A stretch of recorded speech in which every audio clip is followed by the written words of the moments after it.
মিথ্যা অভিযোগ করলে তো চুপ করে থাকা যায় না। আজকে কিছু জবাব দিতে এসেছে এখানে। আমডাঙ্গার মানুষকে কিছু সাবধানী বাণী দিতে এসেছি আমি।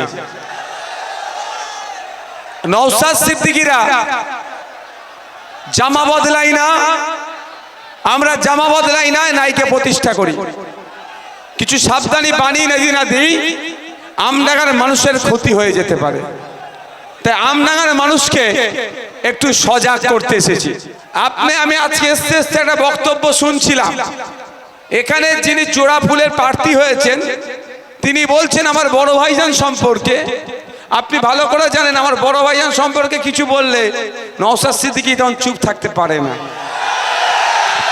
একটা ভিডিও দেখছিলাম আস্তে আস্তেই বক্তব্যে বলছেন পঞ্চায়েত নির্বাচনের সময় নাকি আমার বাড়ির ছাদে বোম অস্ত্র ছিল।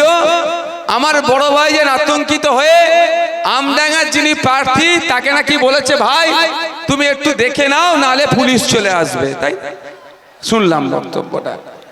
তো আমার বড় ভাইজানের ছোট ভাইয়েরটা নাম কি বলো তো?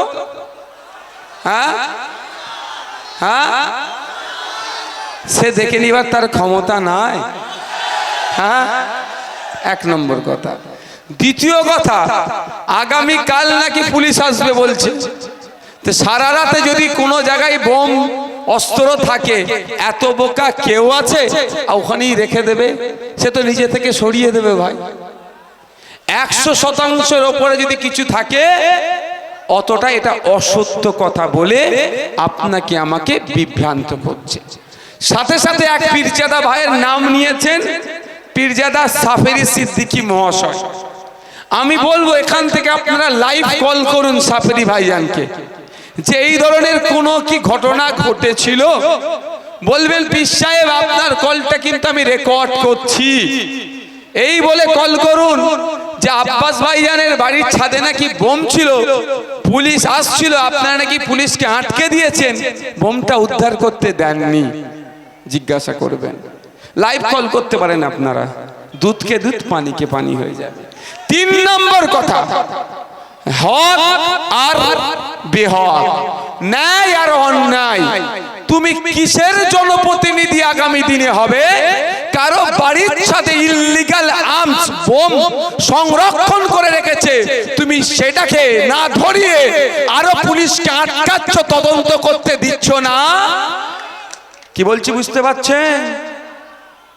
আমার বাড়ির ছাদে বোম আছে, বিশ্বজিৎদা যদি আটকে দেয় তাহলে আগামী দিনে কোনো একটা ছেলে কোনো একটা মেয়ের হাত ধরে টানাটানি করলে, তাকে ধর্ষণ করলে, আমার ছেলে বলে তাকে লুকিয়ে রাখবে? আমার কথা বুঝতে পারছেন না? আপনি অন্যায়কে প্রশ্রয় দিয়েছেন। আপনার কথা অনুযায়ী যে অন্যায়কে প্রশ্রয় দেবে তাকে আইনসভার মধ্যে আপনি কিভাবে পাঠাবেন ভাই? পাঠানো যাবে? কালকে এখানে কেউ তোলাবাজি করবে, কাটমানি খাবে, এই ন্যাশনাল হাইওয়ের এক্সটেনশনের জন্য টাকা লুটে খাবে, ও আমার ছেলে বলে বদনাম হয়ে যাবে তৃণমূলের পার্টির বলে তাকে লুকিয়ে রাখবেন? এটা আইএসএফ শিখেনি। তাই আপনাদের বলবো অযথা বিভ্রান্ত হবেন না। আচ্ছা, 5 বছর ধরে আমাকে আপনারা দেখেছেন তো নাকি মাঠে ময়দানে রাজনীতি করছি? আজ পর্যন্ত কেউ 1 টাকা দুর্নীতি প্রমাণ করতে পেরেছে বা অভিযোগ এনেছে? প্রমাণ তো দূরের কথা, অভিযোগ আনতে পারেনি। একবার কি করেছিল, আমি যখন জেলে ছিলাম, বাংলার মানুষ উত্তাল, মাইন্ডকে ডাইভার্ট করার জন্য, কনফিউজ ক্রিয়েট করার জন্য, যে নওশাদ সিদ্দিকী হয়তো অপরাধী এই বলে দেওয়ার জন্য হঠাৎ একটা প্রেস কনফারেন্স করে এক অকাপচোর নেতা কি বলেছিল মনে আছে? যে ওর ব্যাংকে নাকি প্রচুর টাকা এসেছে, প্রচুর টাকা এসেছে, এইরকম বলেছিল না? তারপরে ডিসি সাহেব আমাকে ডেকেছিলেন, ডেকে আমার অ্যাকাউন্ট নাম্বার জানতে চেয়েছে। ডিসি সাহেবকে আমি আমার মুখের দিকে দেখে বললাম, আমাকে কি পাগল মনে হয়? অবাক। আমার অ্যাকাউন্ট নাম্বার কি মুখস্থ হয়? আমার বাড়ির সবার আমি ফোন নাম্বার মুখস্থ করতে পারিনি, অ্যাকাউন্ট নাম্বার তো 15-20টা মনে নাম্বার হয়। আমি বললাম হ্যাঁ আমি বলতে পারি, কোন ব্রাঞ্চে কোন ব্যাংকে আমার অ্যাকাউন্ট আছে সেগুলো বলে দিচ্ছি। বলে দিলাম। ও খুঁজে দেখেছে একটাতে 1500, একটাতে 2200, আর একটাতে 1,05,000 টাকা, সব মিলিয়ে মনে হয় 10 লাখ টাকাও পাইনি। বুঝতে পেরেছেন তো? এইভাবে আমাদেরকে আটকানোর চেষ্টা করছে, মিথ্যাচার করছে। আর একটা কি অভিযোগ দিয়েছে, আমার বাড়িতে নাকি কেউ কেস খেয়ে গিয়েছিল, আমার বড় ভাইজান নাকি তাকে তাড়িয়ে দিয়েছে। আমি এতটুকু কথা বলি, আমার বড় ভাইজানের সাথে একদিন এই পিরিয়ডে একটা বিষয় নিয়ে মতপার্থক্য হয়ে গেল। কি বিষয়? আমার একটা ছেলেকে কোন একটা বিধানসভার, এই মুহূর্তে নাম পড়ছে, তাকে মারধর করেছে।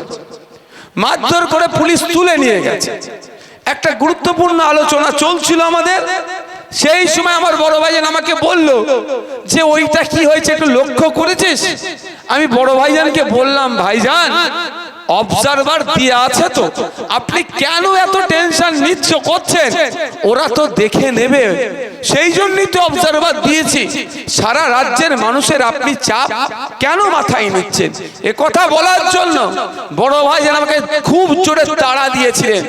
পরে বুঝেছিলাম মানসিকভাবে তিনি একটু দুঃখ পেয়েছিলেন।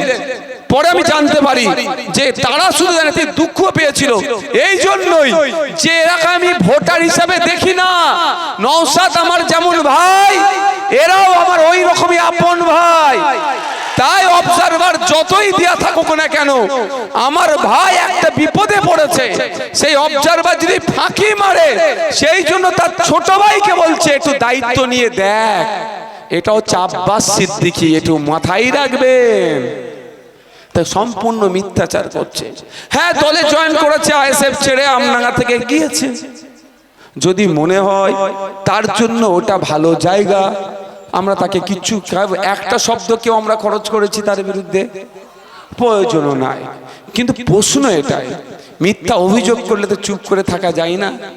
রাজনীতির লড়াই হোক না, যুক্তি তর্ক দিয়ে লড়াই হোক, কে কত যুক্তি দিতে পারে তার লড়াই হোক। দেখুন, কেউ যদি বলে খেতে ফলাতে পারবো নি, খামারে ফলাবো, সত্যি যদি তার খামারে ফলানোর ক্ষমতা থাকে, সে কি এটা মুখে বলবে? বলুন, তাহলে খামারটাও তো আমরা পাহারা দেব। যে পারবে না, উল্টে আমাদের ওপর একটা প্রেশার বিল্ড আপ করার জন্য এই ধরনের কথা বলছে।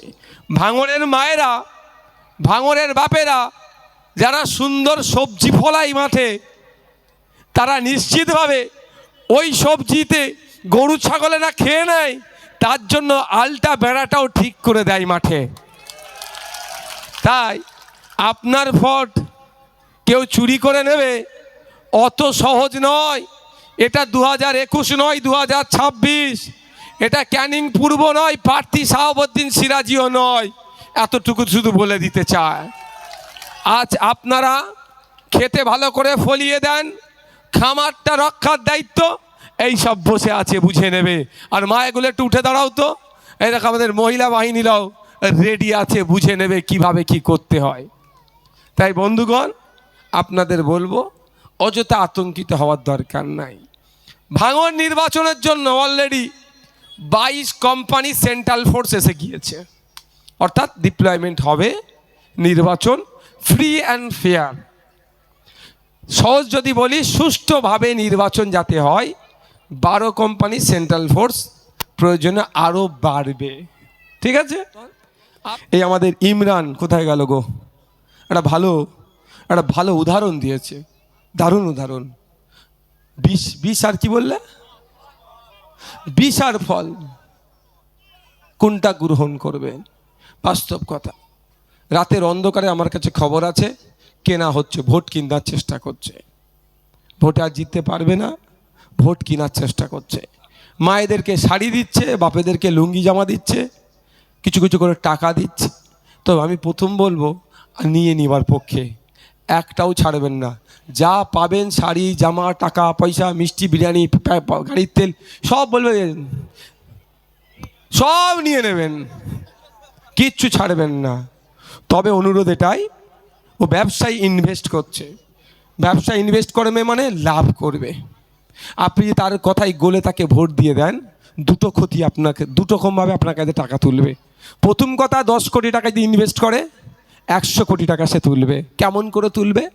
এই নাংলা আলাকুলিয়ার মানুষ, একটা 2 কাঠা জায়গা আছে, দাম 5 লাখ টাকা কাঠা, আপনি বিক্রি করতে চাইছেন। আপনার মেয়ের ছেলের পরিবারের বা বাড়ি টাড়ি করবেন, 10 লাখ টাকায় বিক্রি করবেন, আপনি করে মেয়ের বিয়ে দেবেন বা একটা বাড়ি করবেন বা কিছু ইচ্ছা। তখন ওরা চলে আসবে, ওরা আপনাকে 1 লাখ টাকা করে কাটা দেবে। ওরা 1 লাখ 1 লাখ 2 লাখ দেবে, আর বাকি 8 লাখ ওরা খেয়ে নেবে। আর নাহলে আপনাকে জমি বিক্রি করতে দেবে না। দ্বিতীয় কথা, আপনি একটু কষ্ট করে সবজি বিক্রি করে গাড়ি চালিয়ে 2 পয়সা ইনকাম করেছেন, আপনি একটা জমি কিনতে চাচ্ছেন, 40,000 টাকা শতক, 60,000 টাকা শতক, বা 1 লাখ টাকা শতক, বা 5 লাখ টাকা শতক। আপনাকে ওরা 10 লাখ টাকা শতকে বিক্রি করাবে। আপনাকে ওর কাছ থেকে কিনতে হবে। যদি ওর কাছ থেকে না কিনে, ডাইরেক্ট যদি মালিকের কাছ থেকে কিনে নেয়, দখল নিতে দেবে না। কারণ আগে 10 কোটি ইনভেস্ট করেছে, টাকা তো তুলতে হবে। বুঝতে পারছেন কি বলছি? সুতরাং সাবধান, যা দিচ্ছেন ছাড়বেন না, নিয়ে নেবেন, কিন্তু খালি হাতে ওকে মৌখালিতে আমাদেরকে পাঠাতে হবে। আর একটা কেমনভাবে হবে, আর একটা কেমনভাবে ইনকাম করবে বলে দিচ্ছি। এই আপনাদের যেখানে বসেছে তার বাম দিকে একটা লাইট পোস্ট আছে, দেখতে পেয়েছেন? আছে তো? এই লাইট পোস্ট করতে গিয়ে আমি বুঝছি, এই লাইট পোস্ট করতে গিয়ে 3 লাখ টাকা হয়তো প্রজেক্ট, বোঝানোর জন্য বলছি 3 লাখ টাকার প্রজেক্ট। এখন যে বরাত পাবে তাকে বলে দেওয়া হবে আমাকে 1.5 লাখ দাও, আর 1.5 লাখে ও কী লাইট করবে আর কী লাভ করবে, ওই রকম টাঙিয়ে দিয়ে চলে যাবে। একটা ঝড় হবে, উল্টে যাবে। ক্ষতি কার হবে? আলাকুলিয়ার মানুষ অন্ধকারে আবার থাকবে। শুধু তাই নয়, একটা 8 ফুট চওড়া ঢালাই রাস্তা 6 ফুট চওড়া করবে, 8 ইঞ্চি গেজ 4 ইঞ্চি করে দেবে। যে ঢালাই রাস্তাটা 8 বছর 10 বছর উইদাউট রিপেয়ারিংয়ে চলতো, সে বছর পার হবে না, ভেঙে যাবে। কেন? ওখান থেকে কাটমানি চলে যাচ্ছে কোথায়? ওই 10 কোটি ইনভেস্ট করেছে, 100 কোটি তুলবে, ওখানে চলে যাচ্ছে। ক্ষতিটা কার হলো? আপনাদের হলো। এই রাস্তা দিয়ে আপনাদের হাঁটা চলা করতে হবে। তাই আপনাদের বলবো, ভুলেও ওর পাল্লায় পড়বেন না। আমি আপনাদের কাছে জানতে চাই, আপনার বিপদে আপদে আমি ছিলাম কি ছিলাম না? এখনো আপনাদের পাশে আমি আছি কি না নাই? মায়ের একটু বলুন, একটু আওয়াজ দিয়ে বলুন। আপনাদেরকে বিপদে ফেলে আমি চলে গিয়েছি? আপনাদের বিপদে আমি বুক চিতিয়ে লড়াই করেছি কি করিনি? আপনার যখন মাদ্রাসা, মসজিদ, ঈদগাহ, কবরস্থান কেড়ে নেওয়ার চক্রান্ত হচ্ছিল, তখন মমতা ব্যানার্জি ওই নোটরিয়াস ক্রিমিনালরা বলেছিল দিল্লি গিয়ে আন্দোলন করো। তাই আজকে সময় এসেছে, আপনার মাদ্রাসা, মসজিদ, ঈদগাহ, কবরস্থান এখনো যে সুরক্ষিত আছে, এই নওশাদ সিদ্দিকীর করা মামলার জন্য আমাদের মতো গুটি কয়েক মানুষ মামলা করেছিল বলে এখনো বিজেপি তৈরি করা আইন লাগু করতে পারছে না। তাই আজ তারা গোপনে গোপনে বিজেপি তৃণমূল সেটিং করে নওশাদকে হারাবার জন্য শুভেন্দু অধিকারীর সাথে কথা বলে, হয়তো মমতা ব্যানার্জির সাথে কথা বলে, মোদির পরামর্শ নিয়ে ভাঙড়ের বিজেপির বিধায়ক প্রার্থীর সাথে গোপনে আলোচনা করছে। কারণ বিজেপি আইন তৈরি করছে, আপনার মসজিদ কাটবে, আপনার মাদ্রাসা কাটবে, আপনার ঈদগাহ কাটবে, আপনার ওয়াকফ সম্পত্তি কাটবে। আর নওশাদ সিদ্দিকী ওই আইনকে আটকানোর জন্য আইনি লড়াই করছে, কাটতে পারছে না। এই জন্য ওদের রাগ হচ্ছে, বিজেপি তৃণমূল মিলে এই আমাকে হারাবার চক্রান্ত করছে। তাই এর উত্তর আপনারা দেবেন কি দেবেন না? এই এখানে যারা গুটি কয়েক তৃণমূলের নেতা আছে তাদেরকেও বলবো, একটু ভাবুন তো, আপনার আব্বা আমার দাদু দাদি যে কবরে শুয়ে আছে, সেই কবরটা এখনও যে বেঁচে আছে, অর্থাৎ বুল্ডুজার চালিয়ে দখল হয়ে যায়নি, এটা কিন্তু মমতা ব্যানার্জির করা মামলার জন্য নয়, ওই নটোরিয়াস ক্রিমিনালের মামলার জন্য নয়, নওশাদ সিদ্দিকীর করা মামলার জন্য। আর সেই নওশাদ সিদ্দিকীকে হারানোর জন্য নটোরিয়াস ক্রিমিনাল বিজেপির প্রার্থীর সাথে গোপনে আতাত করেছিল। ছবি এখন পাবলিক হয়ে গেছে বলে কি বলছে? সৌজন্য সাক্ষাৎ আমরা বুঝি। সৌজন্য সাক্ষাৎ গত নির্বাচনে আমার সাথে হয়েছিল বিজেপির প্রার্থীর। কোথায়? ভোট কেন্দ্রে। আমিও পরিদর্শনে গেছি, উনিও গিয়েছেন। আমাকে বলছে নওশাদ ভাই কেমন আছো? আমি বলছি আমি ভালো আছি। দিদি আপনি কেমন আছেন? কারোর ঘরের মধ্যে ঢুকে দরজা দিয়ে গুজগুজ ফুসফুস করিনি অন্যকে হারাবার জন্য। বুঝতে পারছেন কেন আমার উপরে রাগ? কেন আমাকে হারাতে চাইছে? বিজেপি আইন করে জমি, মাদ্রাসা, মসজিদ, কবরস্থান কাটতে চাইছে, আর ওই আইনকে আমি কেস করে আটকাচ্ছি। ওই জন্য মোদির নির্দেশে মমতা আর শুভেন্দু অধিকারী বসে প্ল্যান করে আমাকে হারাবার চেষ্টা করছে। তাহলে ভাঙড়ের এই আলাকুলিয়ার ভাঙড় ভোগালী একের মানুষের জবাব দেবে তো নাকি? আমাকে কেন হারাতে চাইছে?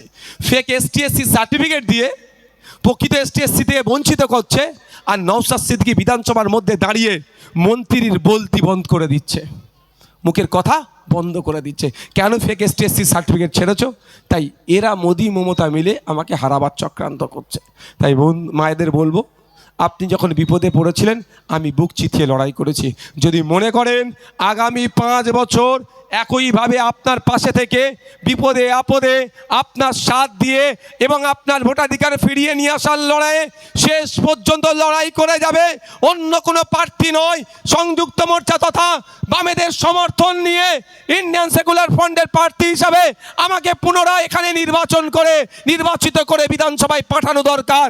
তাহলে আপনাদের বলবো 29শে এপ্রিল কারো কথায় কারো প্ররোচনায় পা দেওয়ার দরকার নাই। EVM মেশিনের 5 নম্বরে বোতাম টিপে আমাকে খাম চিহ্নে ভোট দিয়ে বিধানসভায় পাঠান। বিগত 5 বছরের নয়, আগামী 5 বছর শিক্ষা, স্বাস্থ্য, কর্মসংস্থানের প্রশ্নে আপোষহীন সংগ্রাম করব, বিভাজনের বিরুদ্ধে লড়াই করব, ঐক্যের পক্ষে সওয়াল করব। তাই আপনারা যদি সুযোগ দেন, আপনাদের প্রতিনিধি হয়ে, মানুষের প্রতিনিধি হয়ে, রাজ্যের প্রতিনিধি হয়ে বিধানসভায় যেমন আওয়াজ তুলেছিলাম, আগামী 5 বছর আবার আওয়াজ তুলব। যদি আপনারা সুযোগ দেন, না সুযোগ দিলে পারবো না।